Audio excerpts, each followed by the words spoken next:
The most basic throw in our school of weapons throwing, the most basic throw we'll talk about in this video, is the style of no-spin throwing that I developed as a youngster through practice and experimentation, and has come to be known as the Thorn style of throwing. Now obviously I'm not without some bias, but I think that for practical purposes you're going to find that this is the best throw for just about anything you want to be able to do. There are reasons other than practical reasons to throw knives, and we'll show you some of the less practical ways to throw knives in this video. But for serious purposes, I think this is the throw you're going to want to learn, because this is the only throw that I know of that doesn't have any serious weaknesses. You'll find that at least 90% of everything you really need to do will revolve around this throw. We'll break this throw into 4 elements for the purposes of discussion. The elements of the no-spin throw are: number 1, grip; number 2, wrist action in the context of arm action, arm angle, and everything else; number 3, finger action; and finally, number 4, the release, and especially the timing of the release. We'll go over each of these 4 elements one by one. Here's the way we grip a knife for the no-spin throw. Place your index finger or your middle finger on the edge of the knife, the thumb on the flat side of the knife. An index finger oriented grip is probably more versatile, a middle finger grip perhaps a little more powerful.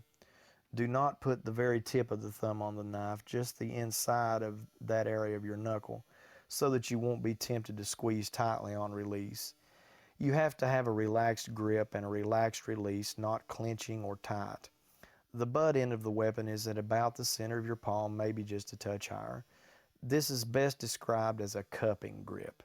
If the weapon has one sharp edge, of course you'll want that edge away from your palm. That is, the unsharpened side will be against your fingertip or fingertips.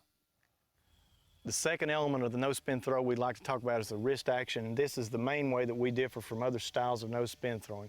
We use more of a slapping or flipping action with the wrist. First, the wrist is cocked back, then it comes forward. This is the propulsion mechanism that gives extra power and allows us to throw from different angles easily. Remember, you cock the wrist back before every throw. If you do this as a beginner, it will almost force you to use the correct wrist action when learning. The wrist has what is best described as a hinge action, a slapping action. The wrist is, again, the main propulsion mechanism in our style, but the arm action affects it. If you have more or less of one, you might need more or less of the other, and that's also true to a lesser degree with the amount of flip you impart to the weapon with the fingertip or fingertips as you release the throw.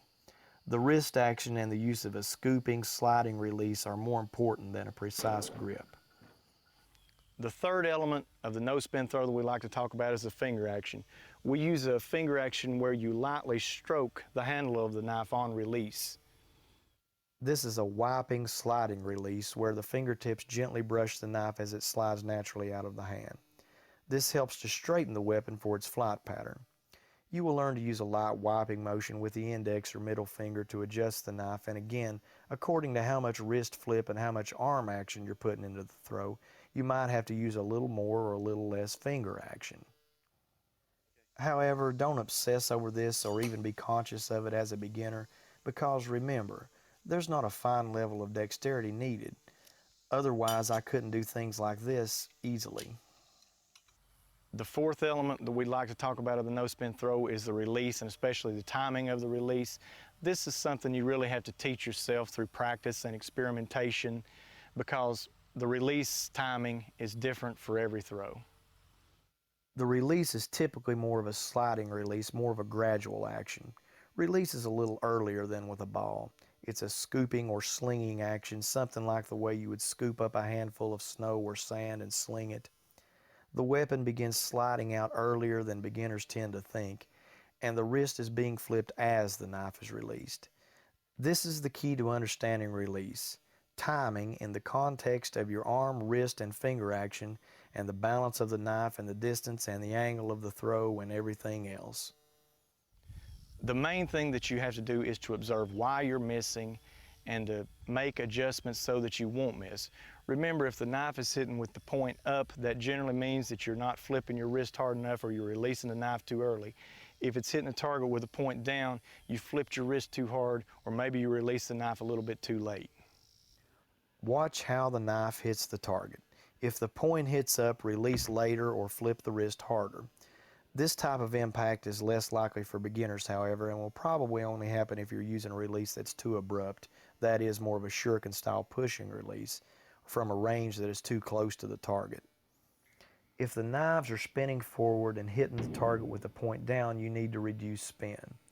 You'll probably do this by releasing earlier or flipping the wrist less, or possibly by using more of a pushing action with a more abrupt release instead of a hard flipping action. As a beginner, you're probably going to want to throw this throw at as low a velocity as possible and with as gentle a wrist flip as possible in order to better be able to figure out what you're doing and how it's affecting the flight pattern of the weapon.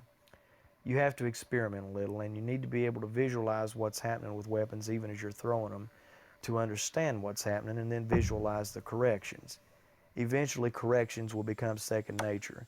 You'll have to learn how to time the release yourself. This won't take long, but it can only be done through observation and then by giving yourself feedback and changing whatever it is you're doing wrong so that you won't fail to hit the target with the point. It's important to be relaxed and observant in your early experiments. Let the knife slide out easily without thinking about it too much. Don't force it, let it come out by itself. You won't be throwing hard in the beginning, that's for advanced throwers, and you won't be very accurate, which is another reason to have nice, big, flat targets. You might also use the ground as a target in the very beginning. If you can stick a knife in the ground, you can stick it in a target, and if you can stick it from 3 feet away today, it'll be 5 feet tomorrow and 12 feet next week, maybe 20 feet next month. Sometimes it's a little easier to understand the action of the spineless throw with extremely long weapons, such as this sword blade. Typically, your motion will be relaxed with your wrist back limply, your grip fairly light, as your arm is moving forward up towards your head.